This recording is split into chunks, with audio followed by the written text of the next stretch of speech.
Your media the echo ചേംബറിലേക്ക് ഏവർക്കും സ്വാഗതം. ഞാൻ രേണുസിത്ത്. തമിഴ്നാട് നിയമസഭ ഇപ്പോൾ ബിഗ് ബോസ് കളവായിട്ട് ഒരുങ്ങിയിരിക്കുകയാണ്. അതുപോലെ തന്നെ ഇന്ന് ബഹുമാനപ്പെട്ട CM വിജയ് ക്ഷമ ചോദിച്ചിരിക്കുകയാണ്. മൊത്തത്തിൽ 100 ദിവസം കഴിഞ്ഞ് വിജയുടെ ഭരണത്തെയും അല്ലെങ്കിൽ അദ്ദേഹം കൊണ്ടുവന്ന മാറ്റങ്ങളെയും അദ്ദേഹം പറഞ്ഞതെല്ലാം പാലിച്ചോ എന്നൊന്ന് ചെറുതായിട്ടൊന്ന് നോക്കാം.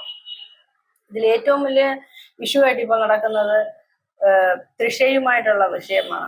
ആക്ടർ തൃഷ എന്തിനാണെന്നേ അറിയത്തില്ല, വിജയ് പോകുന്നിടത്തെല്ലാം വലിഞ്ഞു കയറി പോകും. എവിടാണെങ്കിലും വിജയ് ഉണ്ടാവുന്നിടത്തെല്ലാം പുള്ളിക്കാരത്തിന്റെ പ്രസൻസ് ഉണ്ടാവണം. ഇപ്പൊ ഫാൻസ് പറയുന്നത് അദ്ദേഹത്തിന് അറിയത്തില്ല, വിജയ്ക്ക് അറിയത്തില്ല, ഇവള് കയറി വരുന്നതാണ് എന്നൊക്കെയാണ് ഉള്ള രീതിയിലാണ് പറഞ്ഞത്. തൃഷയെ പറ്റി ഒരാളുടെ പെർമിഷൻ ഇല്ലാതെ വരാൻ പറ്റുമോ? ആക്ടർ അജിത്തിന്റെ അച്ഛനോ ആരോ മരിച്ചപ്പോഴത്തെ ആ സമയത്തും വന്ന് രണ്ടുപേരും കൂടെ തൃഷയെ വിജയ് കെട്ടിപ്പിടിച്ച് അകത്ത് കൊണ്ടുപോകുന്നതൊക്കെ എല്ലാവരും കണ്ടതാണ്. എല്ലാവരും മണ്ടന്മാരൊന്നും അല്ലല്ലോ. അത് അവരുടെ പേഴ്സണൽ വിഷയമാണെന്ന് പറഞ്ഞാലും ഒരു ഭരണാധികാരിക്ക് നമ്മളുടെ സമൂഹത്തിന് നൽകുന്ന ഒരു നല്ലൊരു മെസ്സേജ് ആണ് അതൊക്കെ കണ്ടിട്ടല്ലേ കുട്ടികളൊക്കെ വരുന്നത്. അപ്പോൾ ആദ്യത്തെ സ്റ്റെപ്പ് തന്നെ വളരെ തെറ്റായ ഒരു കാര്യമാണ്. വിജയ് ഭരണത്തിൽ വരുന്നതിന് മുന്നേ തന്ന ചില വാഗ്ദാനങ്ങളുണ്ട്. നമ്മളുടെ നാട്ടിലെല്ലാവരും പറയും വിജയെ പോലെ ഉള്ളൊരു ഭരണം വരണം, അദ്ദേഹം നല്ലൊരു ഭരണമാണ് കാഴ്ചവെച്ചുകൊണ്ടിരിക്കുന്നത്. അതേപോലെ പിന്തുടർന്ന് നമ്മുടെ നാട്ടിലും TV വരണം എന്നൊക്കെ ആഗ്രഹിക്കുന്നവരുണ്ട്. അതിനെപ്പറ്റി വളരെ ശക്തമായിട്ട് പറയുന്നവരുണ്ട്. ഇതിന് എതിർത്ത് സംസാരിച്ചതിന് എന്നെ എന്തോ പറഞ്ഞത് ഇതിൽ കയറ്റിയവരൊക്കെ ഉണ്ട്. നമ്മൾ അനുഭവിച്ചുകൊണ്ടിരിക്കുന്ന ഒരു കാര്യം, അതായത് നമ്മൾ കാണുന്നത്, കാഴ്ചക്കാർക്ക് കാണുന്നതും പറയുന്നതും അല്ലാതെ നമ്മൾ അനുഭവിച്ചുകൊണ്ടിരിക്കുന്ന ചില കാര്യങ്ങളുണ്ട്. പ്രത്യേകിച്ച് നമ്മൾ രാഷ്ട്രീയം വെടിഞ്ഞിട്ട് നിഷ്പക്ഷമായിട്ട് കാണുന്ന ചില കാര്യങ്ങൾ. ഞാൻ അങ്ങനത്തെ ഒരാളാണ്. നിഷ്പക്ഷമായിട്ട് കാര്യങ്ങൾ കാണുകയും ഒരാൾ പറഞ്ഞത് വിശ്വസിക്കത്തില്ല, അത് ചെയ്തിട്ടുണ്ടോ ചെയ്തിട്ടില്ലേ എന്നൊക്കെ അന്വേഷിക്കുന്ന ഒരാളാണ് ഞാൻ. 26 വർഷമായിട്ട് തമിഴ്നാട്ടിലാണെന്ന് കഴിഞ്ഞൊരു വീഡിയോയിൽ ഞാൻ പറഞ്ഞിരുന്നു. അപ്പോൾ CM വിജയ് തന്ന ചില വാഗ്ദാനങ്ങളില് ആദ്യത്തേതാണ് നീറ്റ് പരീക്ഷ റദ്ദാക്കും എന്നുള്ളത്. രണ്ടാമത്തേത്, അതായത് പ്രധാനപ്പെട്ട കാര്യം മാത്രം ഞാൻ പറയാം, പിന്നൊന്ന് LPG സിലിണ്ടർ 6 സിലിണ്ടർ ഞങ്ങൾക്ക് ഫ്രീ ആയിട്ട് തരും എന്ന് പറഞ്ഞിരുന്നു. പിന്നൊന്ന് 1000 രൂപയാണ് സ്റ്റാലിൻ സർക്കാർ തന്നുകൊണ്ടിരുന്നത്. അതല്ല, ഞാൻ നിങ്ങൾക്ക് 2500 രൂപ സ്ത്രീകൾക്ക് തരാം എന്ന് പറഞ്ഞിരുന്നു. അത് കണക്ക് തന്നെ കൃഷി സംബന്ധമായ, മത്സ്യ സംബന്ധമായ കടൻ തള്ളുപടി ചെയ്യും. അത് കണക്ക് തന്നെ പഠിക്കാനുള്ള പാവപ്പെട്ട കുട്ടികൾക്ക് പഠിക്കാൻ ആവശ്യമായ എല്ലാ സൗകര്യങ്ങളും ചെയ്തു കൊടുക്കും. അങ്ങനെ സ്ത്രീകളുടെ ഉന്നമനത്തിനും പല കാര്യങ്ങൾ പറഞ്ഞിരുന്നു. അതുപോലെ തന്നെ നമ്മളുടെ കുട്ടികൾക്ക് മാമൻ മുറയിൽ മോതിരം തരും. കല്യാണം കഴിക്കുന്ന പോണ പെൺകുട്ടികൾക്ക് അണ്ണൻ മുറയിലെ ഒരു പവന്റെ താലിയും ഒരു പവനും ഒരു പട്ടു സാരിയും കൊടുക്കാന്നൊക്കെ പറഞ്ഞിരുന്നു. അതൊക്കെ ഏകദേശം നടക്കുന്നുണ്ട്. ഈ കൊച്ചു കുട്ടികൾക്ക്, ജനിച്ച കുട്ടികൾക്ക് ഇത് കൊടുക്കുന്നത്, പിന്നെ പട്ടുപോടാവ, അതൊക്കെ പലയിടത്ത് കൊടുത്തതായിട്ട് അറിവുണ്ട്. പക്ഷെ ഞാനൊരു കാര്യം പറയട്ടെ, നമ്മള് ഒരു രാജ്യം ഭരിക്കാൻ തുടങ്ങുമ്പോൾ, അതായത് എന്റെ പേഴ്സണലായിട്ടുള്ള ഒരു ചിന്തയാണ്, അത് താഴേക്കിടയിൽ നിന്നാണ് നമ്മൾ ഉയർത്തി കൊണ്ടുവരേണ്ടത്. സാധാരണ ജനങ്ങളിൽ നിന്ന് സാധാരണ ജനങ്ങളെ അവരുടെ ജീവിത സാഹചര്യങ്ങൾ മാറ്റിക്കൊണ്ടായിരിക്കണം നമ്മൾ വലിയ ഒരു രീതിയിലേക്ക് വരേണ്ടത്. സാധാരണ ജനങ്ങളുടെ പ്രശ്നങ്ങൾ പരിഹരിച്ച് അവർക്കൊരു ജീവിക്കാനുള്ള ഒരു മാർഗം ഉണ്ടാക്കി കൊടുത്താൽ തന്നെ നമ്മളുടെ രാജ്യത്ത് അവരിൽ നിന്ന് സമ്പാദിക്കുന്നത് വെച്ച് നമ്മൾക്ക് മേലോട്ട് പോകാൻ സാധിക്കുന്നതാണ് എൻ്റെ ഒരു കാഴ്ചപ്പാട്. അപ്പൊ നമ്മൾ ഇതൊന്നും വിട്ടിട്ട് നമ്മൾ അത് കെട്ടുന്നു, ഇത് പണിയുന്നു, ഞാൻ അവിടെ പുരോഗമനം കൊണ്ടുവരും എന്നൊക്കെ പറഞ്ഞിട്ടൊരു കാര്യമില്ല. സാധാരണ ജനങ്ങൾക്ക് എന്താണ് ആവശ്യം അത് കിട്ടുന്നുണ്ടോ എന്ന് അറിയണം. സാധാരണ ജനങ്ങൾക്ക് കിട്ടുന്നുണ്ടോ എന്ന് ചോദിച്ചാൽ ഇല്ല എന്നാണ് എൻ്റെ ഉത്തരം. ഇപ്പം സ്റ്റാലിന്റെ ഒരു ഭാഗം അല്ലാതെ സ്റ്റാലിൻ ചെയ്ത കാര്യങ്ങൾ നമ്മൾ ചെയ്തു എന്ന് പറയണം. വിജയ് ചെയ്ത കാര്യങ്ങൾ നമ്മൾ വിജയ് ചെയ്തെന്ന് തന്നെ പറയണം. ഇപ്പൊ ഈ വിജയ് സർക്കാർ കൊണ്ടുവന്നിരിക്കുന്ന പല കാര്യങ്ങളും നമ്മളുടെ സ്റ്റാലിൻ സർക്കാർ ചെയ്തു തന്നെയാണ്. അതായത് ഈ 1000 രൂപ കൊടുത്തുകൊണ്ടിരുന്നത് സ്റ്റാലിനാണ്. എനിക്കും കിട്ടുന്നുണ്ട് കേട്ടോ. 1000 രൂപ എല്ലാ സ്ത്രീകൾക്കും കിട്ടുന്നുണ്ട്. അപ്പൊ ഈ എല്ലാ സ്ത്രീകളും നല്ല 4 4 വീലർ ഇല്ലാത്തവർക്കും കിട്ടുന്നുണ്ട്. അതിനും അഴിമതി ഉണ്ടായിരുന്നു. അതിന് ഈ പാർട്ടിക്കാരുടെ ഒക്കെ ഭാര്യമാർക്കൊക്കെ കിട്ടിയിട്ടുണ്ട്. അതും അന്ന് തന്നെ സ്റ്റാലിൻ ഭരണത്തിലിരിക്കുമ്പോൾ തന്നെ കിട്ടിയിട്ടുണ്ട്. എനിക്ക് നേരിട്ടറിയാം. അവർ നല്ല സാമ്പത്തികമുള്ളവരായിട്ട് അവർക്ക് കിട്ടുന്നുണ്ടായിരുന്നു. അത് അവർ രാഷ്ട്രീയമൊക്കെ വെച്ച് കൊടുത്തതാണ്. മൊത്തം രാഷ്ട്രീയ കളിയാണ്. അപ്പോ ഈ 1000 രൂപ എന്ന് പറയുന്നത് മുന്നേ കിട്ടിക്കൊണ്ടിരുന്നത് ഇപ്പൊ അത് തന്നെയാണ് വിജയ് സർക്കാരും തരുന്നത്. എന്നിട്ട് പറയുന്നത് ഖജനാവ് കാലിയാണെന്നുള്ളതാണ്. അതായത് ഇപ്പോഴത്തെ സ്ഥിതി അനുസരിച്ച് തമിഴ്നാട് ഗവൺമെന്റിന് 10 ലക്ഷത്തി 10 കോടി 90 ലക്ഷം 10 കോടി 98 ലക്ഷം കടം ഉണ്ടെന്നാണ് പറയുന്നത്. ഇപ്പോഴത്തെ ഇപ്പോൾ ഉള്ള സ്റ്റാലിൻ ഭരിച്ചപ്പോഴത്തേക്കുള്ള കടനെ. അപ്പം വിജയ് ഇപ്പോൾ വാങ്ങിക്കാനിരിക്കുന്ന കടം എന്ന് പറയുന്നത് 1,73,445 കോടിയാണ്. അതിന് പറയുന്നത് അപ്പം വിജയ് ഭരണത്തിൽ വരുന്ന സമയത്ത് എന്തോ പറഞ്ഞറിയാവോ, ഞാൻ സമ്പാദിച്ച പണമുണ്ട്, എനിക്ക് നിങ്ങളുടെ ഖജനാവിലെ കാശ് വേണ്ട, ഞാൻ എന്റെ സ്വന്തം സമ്പാദിച്ച കാശ് വെച്ച് ജനങ്ങൾക്ക് നന്മ ചെയ്യാനാണ് വരുന്നതെന്നാണ് പറയുന്നത്. അപ്പോൾ നമ്മൾ ഈ 1000 രൂപയുടെ കണക്ക് ചോദിക്കുമ്പോൾ വിജയ് പറഞ്ഞത് എന്റെ ഖജനാവിൽ കാശില്ല, ഖജനാവിൽ കാശ് വരട്ടെ, കാശ് വന്നതിന് ശേഷം ഗവൺമെന്റിന്റെ കടം തീരട്ടെ, അതിനുശേഷം നിങ്ങൾക്ക് തരാം എന്നുള്ളതാണ്. അത് എന്ന് തീരും, എന്ന് ജനങ്ങൾക്ക് കാശ് കൊടുക്കും. ഇപ്പം വേറൊരു കാര്യം ഞാൻ സിമ്പിൾ ആയിട്ട് പറയാം. ഇതൊന്നും വേണ്ട, വേറൊരു സിമ്പിൾ ആയിട്ടൊരു കാര്യം പറയാം. ഏറ്റവും വലിയ പ്രശ്നം വെള്ളമാണ്. അതായത് ഞാൻ ഈ തമിഴ്നാട്ടിൽ വരുന്ന സമയം മുതൽ ഈ നിമിഷം വരെ തമിഴ്നാട്ടിൽ ഏറ്റവും വലിയ പ്രശ്നം വെച്ചാൽ വെള്ളമാണ്. നമ്മുടെ നാട്ടിലൊക്കെ അത് കാണുമ്പോഴത്തേക്ക് ഒരു സിമ്പിൾ ആയിട്ടുള്ള ഒരു പ്രശ്നമായിട്ട് നോക്കും. വെള്ളമോ അതെന്തോ, നമുക്ക് കിണറുണ്ട്, കുളമുണ്ട്, ആറുണ്ട്, അതുകൊണ്ട്. പക്ഷെ ഇവിടെ മുനിസിപ്പാലിറ്റി വെള്ളം വരുമ്പോഴാണ് നമുക്ക് ഈ നമ്മളുടെ പല കാര്യങ്ങളും ചെയ്യാൻ പറ്റുന്നത്. കുടിക്കുന്നത് മുതൽ പലയിടത്തും നമ്മളുടെ കുളിക്കുന്നതിനും മറ്റുള്ള എല്ലാ കാര്യത്തിനും ഈ വെള്ളത്തെയാണ് ഉപയോഗിക്കുന്നത്, ഈ മുനിസിപ്പാലിറ്റി വെള്ളത്തെ. അല്ലാത്ത വെള്ളം ഉപ്പുവെള്ളമാണ്. ഇപ്പൊ 15 ദിവസം 20 ദിവസം വെള്ളം വരുമ്പോഴത്തേക്ക് എന്ത് ചെയ്ത പല വീടുകളിലും വലിയ ടാങ്ക് വെച്ചിട്ട് അടിച്ചിടും, അണ്ടർഗ്രൗണ്ട് ടാങ്ക് ഒക്കെ ഉണ്ടാക്കിയിട്ട് അതിനകത്ത് അടിച്ചിടുകയാണ് ചെയ്യുന്നത്. പിന്നെ ഉപ്പുവെള്ളം ഉള്ളവർ ഉപ്പുവെള്ളം ഉപയോഗിക്കാറുണ്ട്. പക്ഷെ അതില്ലാത്ത ഗ്രാമങ്ങളിലെ അവസ്ഥ എന്താണെന്നറിയാവോ? ഓപ്പൺ ആയിട്ട് പറയുകയാണെങ്കിൽ ഇപ്പൊ പ്രസവമൊക്കെ നടക്കുന്ന വീടുകളാണെന്നുണ്ടെങ്കിൽ, അല്ലെങ്കിൽ എന്താ പറയുക, പീരീഡ്സ് ഒക്കെ ആയ കുട്ടികൾക്കൊക്കെ ഉള്ളതാണെങ്കിൽ ഭയങ്കര കഷ്ടപ്പാടാണ്. കാരണം ഈ 20 ദിവസം എന്ന് പറയുമ്പോൾ ഇവര് ചേർത്തിരിക്കുന്ന ഈ വെള്ളം ഉണ്ടല്ലോ, ഈ വെള്ളം തീർന്നു പോകും. വെള്ളം തീർന്നു വെച്ചാൽ വെള്ളം ഭയങ്കര അത്യാവശ്യമല്ലേ നമുക്ക്. അപ്പം വെള്ളം തീർന്നു പോകുമ്പോൾ ഈ വെള്ളം എടുക്കാൻ എവിടേക്കോ കുടവായിട്ട് പോകും. അന്നത്തെ അവസ്ഥ തന്നെയാണ് ഇന്നത്തെ അവസ്ഥ. ആര് മാറ്റം ഉണ്ടെന്ന് പറഞ്ഞാൽ ഞാൻ വിശ്വസിക്കില്ല. കാരണം ഞാൻ ഇല്ലാന്നേ പറയത്തുള്ളൂ. കാരണം ഞാൻ കണ്ടുകൊണ്ടിരിക്കുന്ന കാര്യമാണ്. പല ദൂരെ വരെ പോയിട്ട് കുടത്തിനകത്ത് വെള്ളം എടുത്തുകൊണ്ട് വരും. ഇതൊക്കെയാണ് സത്യത്തിൽ ഗ്രാമങ്ങളിലെ വളർച്ച എന്ന് പറയുന്നത്. അതൊക്കെ മാറ്റിയെടുത്ത് ഈ സത്യത്തിൽ ഈ സ്ത്രീകൾ ഉന്മനത്തിന് വേണ്ടി ചെയ്യാന്നൊക്കെ പറഞ്ഞാൽ ഈ ഫസ്റ്റ് സ്റ്റെപ്പ് ഇതാണ്. അവരവരുടെ ശാരീരികമായ അവസ്ഥ നന്നല്ലാത്തൊരവസ്ഥയിൽ അവരും എത്രയും ദൂരം പോയി വെള്ളമൊക്കെ എടുത്തുകൊണ്ട് വരുന്ന അവസ്ഥ എന്ന് പറഞ്ഞാൽ വളരെ ഭീകരമാണ്. അത് ഗ്രാമങ്ങളിലെ കാര്യം. ഇപ്പൊ ഞാനൊക്കെ സിറ്റിയിലാണ് താമസിക്കുന്നതെങ്കിലും ഇവിടെയും വെള്ളത്തിന് ഭയങ്കര പ്രശ്നമാണ്. 10-20 ദിവസവും വെള്ളം വരാൻ. ഈ വെള്ളം വരുന്ന ആൾക്ക് നമ്മൾ 100 രൂപ വെച്ച് കൊടുക്കണം. ആ കൊടുക്കുന്ന ഇപ്പൊ ഞാൻ കൊടുത്തു, അടുത്ത വീട്ടുകാർ കൊടുത്തില്ലെന്നുണ്ടെങ്കിൽ ആ ലൊക്കാലിറ്റിയുടെ കയ്യിൽ വെള്ളം എടുത്തു കൊടുത്തില്ല. അങ്ങനത്തെ ഭയങ്കര ഇഷ്യൂസ് ഉണ്ട്. ഇതെല്ലാം സോൾവ് ചെയ്യുമ്പോഴാണ് ഒരു നല്ല ഭരണാധികാരി എന്ന് പറയുന്നത്. ഒരു പക്ഷേ പല കാര്യങ്ങളും ചെയ്യും എന്ന് തോന്നിയാണ് നമ്മൾ തമിഴ്നാട്ടിലെ പലരും അദ്ദേഹത്തെ തെരഞ്ഞെടുത്തത്. പക്ഷെ അതൊന്നും നടക്കുന്നില്ല എന്ന് വളരെ ദുഃഖകരമായ കാര്യമാണ്. ഇന്ന് കൃഷി കടൻ തള്ളുപടി ചെയ്തു എന്ന് പറഞ്ഞു. ഇതിൽ എല്ലാം നടക്കുമോ എന്ന് ചോദിച്ചാൽ എനിക്ക് സംശയമാണ്. ഇപ്പോൾ വിജയ് പറയുന്നത് മതം ഇല്ലാത്ത ഒരു സംസ്ഥാനമാക്കി ഞാൻ എടുക്കുമെന്നാണ് പറഞ്ഞത്. തമിഴ്നാടിനെ ഇന്ന് നടന്ന ഒരു സംഭവം പറയാം. ഇന്ന് ധനമന്ത്രി നിയമസഭയില് ഇംഗ്ലീഷിൽ സംസാരിച്ചുകൊണ്ടിരുന്നപ്പോഴത്തേക്കും അതിൽ ഇംഗ്ലീഷിൽ സംസാരിക്കരുതെന്ന് പറഞ്ഞവർക്ക് നേരെ പുള്ളി തട്ടിക്കേറിയിട്ട് അദ്ദേഹം പറഞ്ഞത്, ഞാൻ ഇംഗ്ലീഷാണ് പഠിച്ചത്, ഞാൻ ഇംഗ്ലീഷാണ് സംസാരിക്കുന്നത്. ഹിന്ദി അവർക്ക് വെറുപ്പാണ്. അതൊരു പ്രത്യേക പോയിന്റാണ്. ഹിന്ദി ഇവർക്ക് എതിർപ്പാണ്.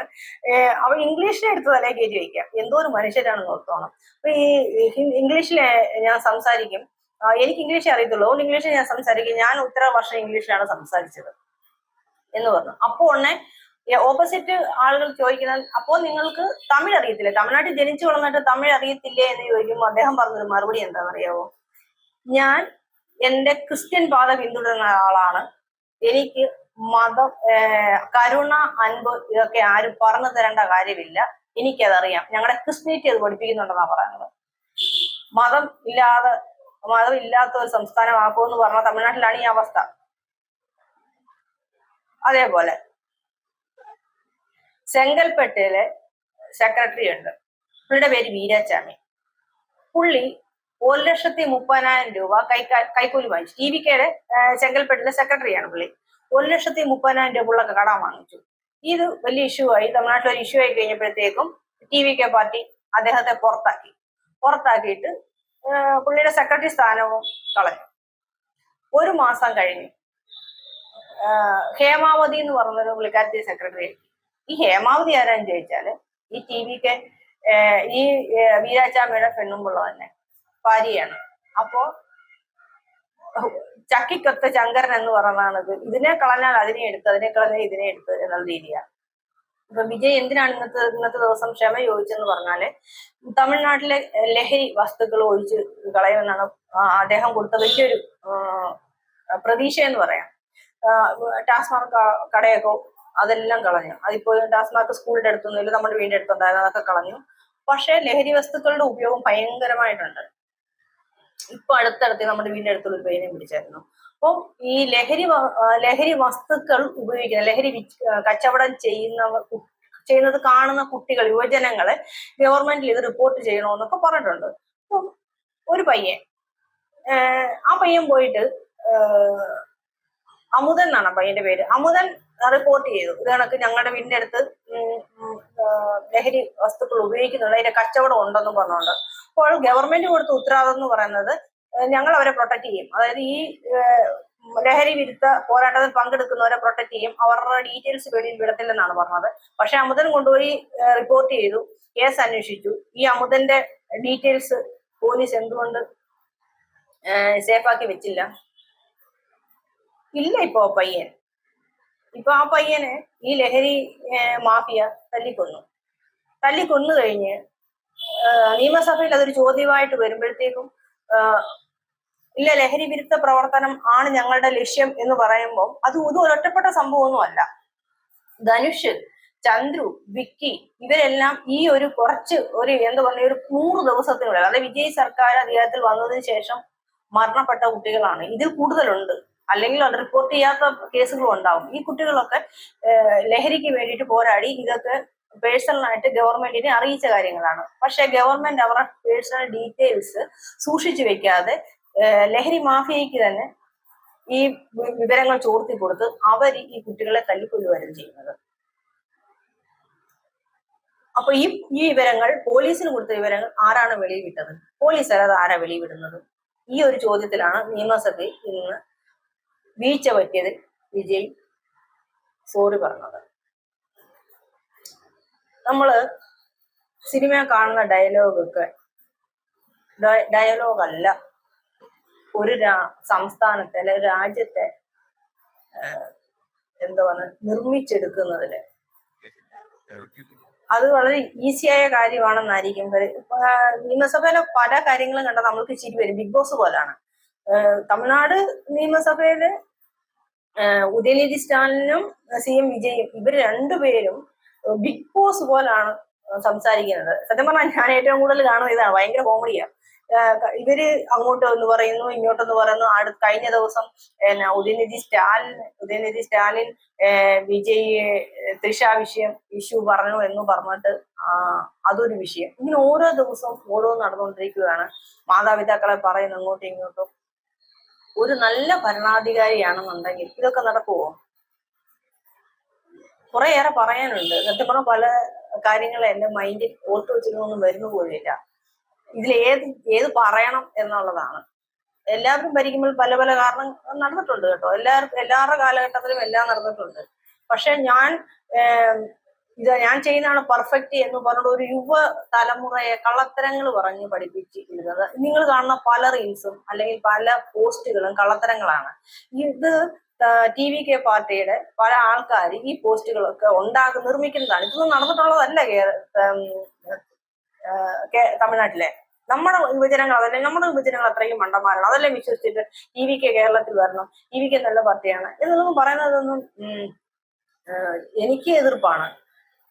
അതായത് തമിഴ്നാട്ടിലെ സ്ത്രീകളുടെ ഫോട്ടോ വേറൊരു പുരുഷൻ എടുക്കുന്നതോ ചാറ്റ് ചെയ്യുന്നതോ തമിഴ്നാട്ടിൽ അത് വിജയ് സർക്കാർ നിർത്തലാക്കി അതിനുള്ള നടപടികൾ എടുക്കും, ചാറ്റ് ചെയ്ത നടപടി എടുക്കും. അതൊക്കെ കള്ളത്തരമാണ്. അതൊക്കെ കേന്ദ്ര ഗവൺമെന്റിന്റെ ഒരു നിയമം, സോഷ്യൽ മീഡിയയിൽ ഒരു നിയമം കൊണ്ടുവരാനും ഇല്ലാതാക്കാനും കേന്ദ്ര ഗവൺമെന്റ് IT മേഖലയ്ക്ക് മാത്രമാണ് അതിന് അധികാരമുള്ളത്. അതുപോലും നമ്മുടെ യുവജനങ്ങൾക്ക് അറിയാതെയാണ്, നമ്മുടെ പഠിച്ച കേരളത്തിലെ യുവജനങ്ങൾക്ക് അറിയാതെയാണ്. ഇതൊക്കെ നമ്മൾ എന്ന് പറയുമ്പോൾ നമ്മളെ എതിർക്കുകയാണ് ചെയ്യുന്നത്. അതൊന്നും അന്വേഷിക്കുക പോലും ചെയ്യാതെ നമ്മളെ എതിർക്കുകയാണ് ചെയ്യുന്നത്. വോട്ട് വാങ്ങിയതിലെ പലരെയും പ്രായമായവരെ പോയിട്ട് ഇരട്ട ഇലയ്ക്ക് വോട്ട് ചെയ്യുന്നവരെ ഇരട്ട ഇല വിസിലോട്ട് മാറി എന്നൊക്കെ പറഞ്ഞു കള്ളത്തരം പറഞ്ഞ് വോട്ട് വാങ്ങിച്ച് അതൊക്കെ പോട്ടെ, അതൊക്കെ വാങ്ങിച്ചതും കുഴപ്പമില്ല. ഭരണം നല്ലതായാൽ മതി. ഒന്നാമത്തെ കാര്യം, ഈ ഡയലോഗുകൾ നിർത്തിയിട്ട് ജനങ്ങൾക്ക് എന്താണോ വേണ്ടത് അത് ചെയ്യണം. അത് ചെയ്യാത്തടത്തോളം കാലം ഏത് പറഞ്ഞാൽ, അത് നമ്മുടെ നാട്ടിലാണെങ്കിലും ശരി, ഇവിടെയാണെങ്കിലും ശരി, എവിടെയാണെങ്കിലും ഒരു കോമാളിയാകാൻ നിന്ന് കൊടുക്കരുത്. സത്യത്തിൽ ഇപ്പൊ പറഞ്ഞാൽ തമിഴ്നാട് ഗവൺമെന്റ് വിജയ് സർക്കാർ വെറും കോമാളികളായിട്ട് മാറിക്കൊണ്ടിരിക്കുന്ന അവർക്ക് ചെയ്യാൻ ഇഷ്ടം പോലെ കാര്യങ്ങളുണ്ട്, അതൊന്നും ചെയ്യുന്നില്ല. ഈ പറയുന്ന 1000 രൂപ സ്ത്രീകൾക്ക് കൊടുത്ത് സ്റ്റാലിൻ സർക്കാരാണെന്ന് പറഞ്ഞില്ലേ, അതുപോലെ തന്നെ ഗവൺമെന്റ് സ്കൂളുകളിൽ കോളേജുകളില് പിള്ളേർക്ക് എക്സാം വയ്ക്കുന്നുണ്ട്. ഗാന്ധിയൻ എക്സാം സ്റ്റാലിൻ ഉണ്ടായിരുന്ന സമയത്ത് ഗാന്ധിയൻ എക്സാം വയ്ക്കുന്നുണ്ട്. മുതലമച്ചറുടെ ഞാൻ മുതൽവൻ തിട്ടമുണ്ട്. അങ്ങനെ പല പല കാര്യങ്ങൾ ചെയ്തുകൊണ്ടതാണ്. ഇവിടുത്തെ ഗവൺമെന്റ് സ്കൂളുകളിലെ കുട്ടികൾക്ക് ട്യൂഷൻ കൊടുക്കുന്നുണ്ട് ഫ്രീ ആയിട്ട്. ഞാനൊരു ട്യൂഷൻ ടീച്ചറായിരുന്നു. അതായത് നമ്മൾ കാശ് വാങ്ങിക്കത്തില്ല കുട്ടികളോട്. നമ്മൾക്ക് പറ്റുമെന്നുണ്ടെങ്കിൽ ആ സ്കൂളിലെ ഗവൺമെന്റ് സ്കൂളിലെ കുട്ടികൾക്ക് നമ്മൾക്ക് പറഞ്ഞു കൊടുക്കാം, ടൈം സ്പെൻഡ് ചെയ്ത്. നമുക്കതിന് ഫീസോ ഗവൺമെന്റിൽ നിന്ന് ആനുകൂല്യം ഒന്നുമില്ല. ഗവൺമെന്റ് പറയുന്നു നിങ്ങളൊരു സമൂഹത്തിനോട് ഇഷ്ടമുള്ള ഒരാളാണെന്നുണ്ടെങ്കിൽ നിങ്ങൾക്കറിയാവുന്നത് നിങ്ങളുടെ ഗവൺമെന്റ് സ്കൂളിലുള്ള കുട്ടികൾക്ക് പറഞ്ഞു കൊടുക്കൂ. അങ്ങനെ പറഞ്ഞു കൊടുത്തു. ഞാൻ കുറെ എനിക്ക് തോന്നുന്നു ഒരു സ്റ്റാലിൻ അധികാരത്തിൽ വന്നതിന് മുന്നേ മുതലേ ഇതുണ്ട്. സ്റ്റാലിൻ വരുന്നതിന് മുന്നേ മുതലേ ഇതുണ്ട്. ഞാൻ ആ സമയത്തൊക്കെയാണ് പറഞ്ഞു കൊടുത്തോണ്ടിരുന്നത്. ഇപ്പൊ കുറച്ച് നാളായിട്ട് ഞാനത് വേറെ ആൾക്കാർ വന്നു, ഞാനത് വിട്ടു. കാരണം എനിക്ക് വേറെ വേറെ പ്രശ്നങ്ങളാണ്, ഞാനത് വിട്ടു. അങ്ങനെ പല അതായത് ഈ സ്കൂൾ കുട്ടികൾക്ക് അവധിയല്ലാത്ത ദിവസങ്ങളിലെല്ലാം ഫുഡുണ്ട്, മുട്ടയുണ്ട്, കൊച്ചു കുട്ടികൾക്ക് പാലുണ്ട്, ഇതെല്ലാം കൊടുക്കുന്നുണ്ട്. പ്രോട്ടീൻ ഫുഡ് കൊടുക്കുന്നുണ്ട്, അതിലത് ഉച്ചഭക്ഷണം കൊടുക്കുന്നുണ്ട്. അതൊക്കെ മുന്നേ കൊടുത്തുകൊണ്ടിരുന്നതാണ്. അതുപോലെ തന്നെ എല്ലാ മാസവും കുട്ടികൾക്ക് വൈറ്റമിൻ ഗുളിക, കാരണം വൈറ്റമിൻസിന്റെ കുറവ് കാണുമല്ലോ കുട്ടികൾക്ക്, വൈറ്റമിൻസ് കുട്ടികൾക്ക് കൊടുക്കുന്നുണ്ട്. അത് ഇവിടുത്തെ പ്രൈവറ്റ് സ്കൂളുകളിലും ഗവൺമെന്റ് ഡിസ്ട്രിബ്യൂട്ട് ചെയ്യുന്നുണ്ട് ഈ ഗുളികകള്. അതുകൊണ്ട് തന്നെ നമ്മൾക്ക് നമ്മുടെ കൊച്ചുകുട്ടികൾക്ക് വിരയുടെ അസുഖങ്ങളോ ഉണ്ടാവുമല്ലോ, അപ്പം അതിനുള്ള മരുന്നുകളും മാസാമാസം കൊടുക്കുന്നുണ്ട്. ഇതെല്ലാം ഇത്രയും നാളെ നടന്നുകൊണ്ടിരുന്നത് ഈ 100 ദിവസത്തിന് മുന്നേ വരെ, ഈ സർക്കാർ വരുന്നതിന് മുന്നേ വരെ നടന്നുകൊണ്ടിരുന്ന കാര്യങ്ങളാണ് ഇതെല്ലാം. ഇപ്പൊ പെട്ടെന്ന് ഒരു ദിവസം വന്നിട്ട് ഞാൻ ഇതിന്റെ എല്ലാം പേര് മാറ്റിയിട്ട് ഞാൻ ചെയ്തെന്ന് പറഞ്ഞാൽ ബുദ്ധിയുള്ള മനുഷ്യരതെല്ലാം വിശ്വസിക്കുമോ? അതേപോലെ കോളേജിൽ പഠിക്കുന്ന കുട്ടികൾക്ക് ബസ് ഉണ്ടായിരുന്നു, ഫ്രീ ആയിട്ട് സ്ത്രീകൾക്ക് യാത്ര ചെയ്യാമായിരുന്നു. ഇതെല്ലാം ഉള്ളതാണ് ഇവിടെ. ഇത് പറഞ്ഞ ആരെയാണ് പറ്റിക്കുന്നത് എനിക്ക് മനസ്സിലാകാത്തത്. ഒരാളുടെ ഇഷ്ടം, ഒരു പോപ്പുലാരിറ്റി ഗവൺമെന്റ് ആണ് വിജയുടെ ഗവൺമെന്റ്. അപ്പൊ നമുക്ക് എന്താ പറയണ്ട, നമ്മളൊരു ഇഷ്ടം തോന്നി വിജയ് എന്നൊരു നടനോട് ഇഷ്ടം തോന്നി അദ്ദേഹം CM ആവുമ്പോൾ അദ്ദേഹത്തിനോടുള്ള ഇഷ്ടം, ആരാധന വേറെ, നമ്മുടെ രാജ്യം വേറെ. നമ്മുടെ രാജ്യത്ത് ചെയ്യേണ്ട കാര്യങ്ങൾ ചെയ്തില്ലെങ്കിൽ അത് ചോദ്യം ചോദിക്കപ്പെടണം. അതിന് നമ്മളൊരു നടനായി ഇഷ്ടപ്പെട്ടു എന്ന് കരുതിയിട്ട് നമുക്കത് വിട്ടുകളയാൻ പറ്റുമോ? അത് വിട്ടുകളയരുത്. അതേപോലെ ഒരു വാട്സാപ്പ് നമ്പർ തന്നിരുന്നു, നിങ്ങളുടെ അണ്ണനാണ്, നിങ്ങളോട് എന്താ ആവശ്യം ഉണ്ടെങ്കിൽ എന്നോട് സംസാരിക്കൂ, ഞാനത് തീർത്തു തരാന്ന് പറഞ്ഞു. ഞാൻ ഇതെല്ലാം ചെക്ക് ചെയ്യുന്ന ഒരാളാണ്. ആ നമ്പറിൽ ആ വാട്സാപ്പ് വർക്കാവുന്ന എങ്ങനെയാണെന്ന് ചോദിച്ചാൽ അത് AI ആണ്. ഒരു വിഷയം നമ്മൾ അങ്ങോട്ട് പറയുമ്പോഴത്തേക്കും ആ AI പറഞ്ഞത് എനിക്ക് നിങ്ങൾ പറയുന്നത് മനസ്സിലാകുന്നില്ല എന്നുള്ളത്. ഞാനത് 1 മാസം ഞാനത് ചെക്ക് ചെയ്തു, അത് വർക്കാകുന്നില്ല. പോർട്ടല് വിജയ്ക്ക് എന്തെങ്കിലും നമുക്ക് പരാതി കൊടുക്കാനുണ്ടെങ്കിൽ ഒരു പോർട്ടൽ ഉണ്ടായിരുന്നു, തന്നിട്ടുണ്ടായിരുന്നു. അതുപോലെ തന്നെ നമ്മൾക്ക് നമ്മളുടെ ആശയങ്ങൾ നമ്മുടെ സംസ്ഥാനത്തിന് എന്തെങ്കിലും പുരോഗതി വരുത്താൻ നമ്മൾക്ക് ആശയങ്ങൾ ഉണ്ടെങ്കിൽ ആ ആശയങ്ങൾ പങ്കുവയ്ക്കാൻ വേണ്ടിയിട്ട് ഒരു ആപ്പ് തന്നിരുന്നു. ആ ആപ്പ് വർക്കല്ല, പോർട്ടൽ വർക്കല്ല. പിന്നെ നമ്മൾ ആരോട് ചെന്നിട്ടാണ് പറയുന്നത് ഇത് കണ്ടു കഴിയുമ്പോൾ ആൾക്കാർ ഇതെല്ലാം അണ്ണം തന്നിട്ടുണ്ടെന്നാണ് കരുതുന്നത്. പക്ഷെ ഇതിൽ വർക്കാവുന്നുണ്ടോ എന്ന് നോക്കണം. ഇപ്പൊ നമ്മുടെ നാട്ടിലാണെങ്കിൽ അങ്ങനെയാണ്, വർക്കാവുന്നുണ്ടോ നോക്കണം. അതേസമയത്ത് കേന്ദ്ര ഗവൺമെന്റിന്റെ പോർട്ടലുണ്ട്, ഇതെല്ലാം ഞാൻ ചെക്ക് ചെയ്ത് നോക്കിയിട്ടുണ്ട്, ഞാൻ പരാതി കൊടുത്തിട്ടുണ്ട്, പരാതിക്ക് അന്വേഷിച്ച് മറുപടി തന്നിട്ടുണ്ട്. അല്ലാതെ നമ്മൾ ഒരു വാക്ക് പറഞ്ഞിട്ട് ജനങ്ങളെ കളിപ്പിക്കുകയല്ല ചെയ്യേണ്ടത്. അത് ട്രസ്റ്റ് നഷ്ടപ്പെട്ടു. ട്രസ്റ്റ് എന്ന് പറയുന്നത് വളരെ ഇമ്പോർട്ടന്റ് ആണ്. കുറച്ച് നാളത്തേക്ക് ഉണ്ടാവത്തുള്ളൂ. അത് ട്രസ്റ്റ് നഷ്ടപ്പെട്ട് കഴിയുമ്പോൾ ജനങ്ങൾ എടുത്ത് താഴെ കളയും. വിജയുടെ ഇത് പറയാനായിട്ട് വേറെ ഒരു കാര്യം, എന്റെ കുറെ സുഹൃത്തുക്കൾ എന്നോട് ചോദിച്ചിരുന്നു, വിജയുടെ ഇത്രയും വലിയ ഇഷ്യൂ നടന്നിട്ട് രേണുവിനെ സംസാരിക്കാൻ എന്നൊക്കെ ചോദിച്ചു. അതുകൊണ്ട് എനിക്ക് ഇതിനെപ്പറ്റി സംസാരിക്കണമെന്ന് തോന്നി. നിങ്ങൾ ചിന്തിക്കുക, പ്രവർത്തിക്കുക. അതായത് നമ്മൾ ആരാധിക്കുന്നവര് വേറെ, നമ്മളെ സ്നേഹിക്കുന്നവര് വേറെ, നമ്മൾക്ക് വേണ്ടി ചെയ്യുന്നവരെ ചെയ്തു കഴിയുമ്പോൾ അവരെ വിശ്വസിക്കുക. അത് പാർട്ടി ഒന്നും നോക്കേണ്ട കാര്യമൊന്നുമില്ല. ഏത് പാർട്ടിയാണെങ്കിലും നമ്മൾക്ക് ചെയ്തിട്ടുണ്ടോ, നമുക്ക് അവരെ വിശ്വസിക്കാം, അവർക്ക് വേണ്ടി വോട്ട് ചെയ്യാം. നമ്മൾ വോട്ട് ചെയ്യുന്നതിന് മുമ്പ് നമ്മൾക്ക് വേണ്ടി അവരെന്ത് ചെയ്തു എന്ന് ആത്മാർത്ഥമായിട്ട് അന്വേഷിച്ച് വോട്ട് ചെയ്യാം. ഇതൊക്കെ വളരെ ഇമ്പോർട്ടന്റ് ആണ്. ഇന്നത്തെ യുവതലമുറയ്ക്ക് പറഞ്ഞു കൊടുക്കേണ്ട പല കാര്യങ്ങളും ഇതാണ്. അതൊന്നും ഇല്ലാത്തതുകൊണ്ടാണ് ഈ ആരാധനയുടെ പുറകെ പോകുന്നതും, അതായത് എന്ത് നടക്കുന്നു, സംസ്ഥാനത്ത് എന്ത് നടക്കുന്നു, പഞ്ചായത്തിൽ എന്ത് നടക്കുന്നു എന്നറിയാത്തതും ഒക്കെ. അപ്പോൾ എല്ലാവർക്കും നമസ്കാരം.